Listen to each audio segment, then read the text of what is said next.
Hello दोस्तों, आज की मेरी इस वीडियो में आप सभी लोग बहुत बहुत स्वागत है दोस्तों। तो दोस्तों आज हम आप लोग बीच में ऐसे महान वीर की कहानी जिनका नाम है दोस्तों चंद्रशेखर आज़ाद। तो दोस्तों आज हम भारत के अमर शहीद चंद्रशेखर आज़ाद की जीवनी, उनकी कहानी, उनका जो त्याग समर्पण है उसके बारे में आप लोग को बताने जा रहे हैं। तो दोस्तों मेरी इस पूरी वीडियो को देखने के लिए शुरू से लास्ट तक बने रहिएगा। तो दोस्तों चंद्रशेखर आज़ाद जी के विचार थे कि दुश्मन की गोलियों का हम सामना करेंगे, दुश्मन की गोलियों का हम सामना करेंगे, आज़ाद ही रहे हैं और आज़ाद ही रहेंगे। तो दोस्तों ऐसी विचारधारा के समर्थक अमर शहीद चंद्रशेखर आज़ाद का जन्म 23 जुलाई 1906 को अलीराजपुर जिले के जो दोस्तों मध्य प्रदेश में पड़ता है भावरा ग्राम में हुआ था। इनके पिता पंडित सीताराम तिवारी मूल रूप से उन्नाव जिले के उत्तर प्रदेश के बदरका ग्राम के रहने वाले थे। दोस्तों इनकी माता का नाम जगरानी देवी था। ये बचपन से ही न्यायप्रिय व उच्च विचारों वाले थे। दोस्तों चंद्रशेखर का विद्यार्थी जीवन 5-6 वर्ष की अवस्था में ही आरंभ हो गया था। ये अपने बड़े भाई सुखदेव के साथ गांव की पाठशाला में पढ़ने जाते थे। जब ये 14 वर्ष के हुए तो माता पिता से काशी जाकर शिक्षा ग्रहण करने का आग्रह किया, परंतु माता पिता की अनुमति न मिलने पर बिना बताए ही अध्ययन हेतु काशी चले गए। इनकी शिक्षा की व्यवस्था काशी की दानी धर्मात्माओं द्वारा विद्यालय में दिए जा रहे अनुदान से हुई थी। दोस्तों चंद्रशेखर बनारस में संस्कृत का अध्ययन कर रहे थे। उसी समय दिसंबर 1917 में अंग्रेजी शासन द्वारा रालाट एक्ट लाया गया। दोस्तों इस एक्ट द्वारा क्रांतिकारियों के दमन हेतु कानून बनाया गया था। गांधी जी के नेतृत्व में पूरे देश में रायल एक्ट का विरोध हो रहा था। दोस्तों बैसाखी के दिन 13 अप्रैल सन 1919 को रालाट एक्ट के विरोध में अमृतसर के जलियांवाला बाग में एक सभा हो रही थी। इस सभा में बच्चे, बूढ़े और युवक सभी शामिल थे। सभा के दौरान जनरल डायर ने निहत्थे और शांतिपूर्ण सभा कर रहे लोगों पर हथियार बंद सैनिकों को गोली चलाने का आदेश दे दिया, जिससे सैकड़ों लोग की हताहत मृत्यु हो गई। दोस्तों पंजाब की इस घटना की जानकारी चंद्रशेखर को समाचार पत्रों से मालूम हुई। अंग्रेजी शासन के इस अत्याचार के विरुद्ध किशोर चंद्रशेखर का खून खौल उठा। दोस्तों उन्होंने अपने अंग्रेजी सरकार द्वारा अपने देशवासियों पर किए जा रहे अत्याचारों का प्रतिशोध लेने की मन में ठान ली। दोस्तों इस समय चंद्रशेखर की अवस्था मात्र 14 वर्ष की थी। दोस्तों सन 1921 में गांधी जी के असहयोग आंदोलन के चलते पूरे देश में अंग्रेजी शासन के विरोध की लहर फैल गई। समस्त देशवासी अंग्रेजी शासन का तख्तापलट करने के हेतु आतुर हो गए। लोग विदेशी कपड़ों व अन्य वस्तुओं का बहिष्कार करते हुए उन्हें जलाने लगे। इस स्वदेशी आंदोलन के प्रभाव से चंद्रशेखर भी अछूते न रहे और आंदोलन में शामिल हो गए। दोस्तों जहाँ भी जुलूस व हड़तालें होती चंद्रशेखर तत्काल वहाँ पहुँच जाते। बचपन की कठिन परिस्थितियों ने इन्हें कष्ट सहिष्णु, कठोर, परिश्रमी व संघर्षशील बना दिया।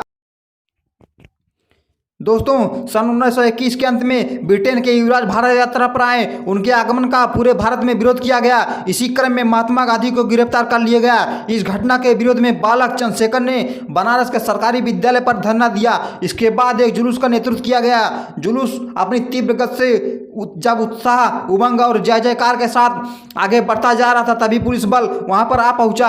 कुछ नवयुवक तो भाग गए, किंतु उनके नेता और 2-3 साहसी नवयुवक नारेबाजी करते रहे, भारत माता की जय। पुलिस ने सबसे पहले जुलूस का नेतृत्व करने वाले नवयुवक को पकड़ा, जिनका नाम दोस्तों चंद्रशेखर था। बालक चंद्रशेखर अपनी गिरफ्तारी पर जरा भी व्याकुल नहीं हुए। पहले ही की तरह उनके मन में जोश, चेहरे पर प्रसन्नता दिखाई दे रही थी। दोस्तों उन्हें हवालात में डाल दिया गया। सर्दी का मौसम था और रात का समय था। हाड़ कांपा देने वाली इस ठंड में पुलिस अधिकारी ने उन्हें दौड़ने के लिए कंबल तक नहीं दिया, ताकि बालक ठंड से विचलित होकर उससे क्षमा मांगे, किंतु ऐसा कुछ भी नहीं हुआ। रात के 2 बजे जब पुलिस अधिकारी बालक चंद्रशेखर को देखने पहुंचा तो देखकर स्तब्ध रह गया। दोस्तों वह दंड बैठक कर रहे थे और उनका शरीर पसीने से नहाया हुआ था। अगले दिन बालक चंद्रशेखर को मजिस्ट्रेट के सामने पेश किया गया। दोस्तों मजिस्ट्रेट क्रांतिकारियों को कठोर दंड देने के लिए प्रसिद्ध था। दोस्तों अदालत लगी थी। कटघरे में सुंदर गठीला नौजवान खड़ा हुआ। मजिस्ट्रेट ने पूछा, तुम्हारा क्या नाम है? आजाद। लड़के ने निडरता के साथ जवाब दिया। इस बार मजिस्ट्रेट ने कड़कदार आवाज में पूछा, पिता का क्या नाम है? स्वतंत्र। मजिस्ट्रेट अपने प्रश्नों का उत्तर ऐसी ललकारती आवाज में सुनकर दंग रह गया। मजिस्ट्रेट ने फिर पूछा, तुम्हारा घर कहाँ है? जेल खाना। दोस्तों, निडर चंद्रशेखर के उत्तर को सुनकर मजिस्ट्रेट आग बबूला हो गया। झल्लाकर उसने बालक चंद्रशेखर को 15 बेतों की कठोर सजा सुनाई। हंसते हंसते वह भारत माता की जय बोलते हुए इन्होंने 15 बेतों की सजा झेली। इसी घटना ने बालक चंद्रशेखर को चंद्रशेखर आज़ाद बना दिया। दोस्तों, चंद्रशेखर आज़ाद अब क्रांति के पथ पर अग्रसर हो चले। इनके विचारों और निर्भीकता की ख्याति चारों तरफ फैल गई। दोस्तों, इसे देखते हुए इन्हें हिंदुस्तान रिपब्लिक एसोसिएशन का सदस्य बनाया गया। इस संस्था का उद्देश्य न केवल स्वतंत्रता प्राप्त करना था वरन शोषण रहित प्रजातंत्र की स्थापना करना था। दोस्तों, काकोरी रेलवे स्टेशन के निकट 9 अगस्त 1925 को सरकारी खजाने की लूटने की घटना में आज़ाद की महत्वपूर्ण भूमिका रही। इस लूट में 10 लोग शामिल थे। दोस्तों, इनके अधिकांश साथी पकड़े गए और कुछ को फांसी की सजा दी गई, किंतु आज़ाद की छाया तक को पुलिस न छू सकी। दोस्तों, साइमन कमीशन के विरोध में सन 1928 ईस्वी में हुए प्रदर्शन में पुलिस की मार से लाला लाजपत राय जी की मृत्यु हो गई, जिसके प्रतिशोध के लिए पुलिस अधिकारी सैंडर्स की हत्या की योजना बनाई गई। दोस्तों, इस योजना का नेतृत्व चंद्रशेखर आज़ाद जी ने किया। इस योजना में आज़ाद के साथ भगत सिंह एवं राजगुरु थे। सैंडर्स की हत्या के लिए अंग्रेजी शासन किसी को भी नहीं पकड़ सका। आज़ाद इस कार्य के बाद लाहौर से बाहर चले गए। आज़ाद ने कालांतर में एक नए क्रांतिकारी का दल का गठन किया, जिसका नाम था दोस्तों हिंदुस्तान सोशल रिपब्लिक एसोसिएशन रखा गया। आज़ाद इस संगठन के आजीवक सेना नायक रहे। वह सदैव अंग्रेज सरकार की आँख की किरकिरी बने रहे, किंतु अंग्रेज सरकार उन्हें कभी पकड़ ना सकी।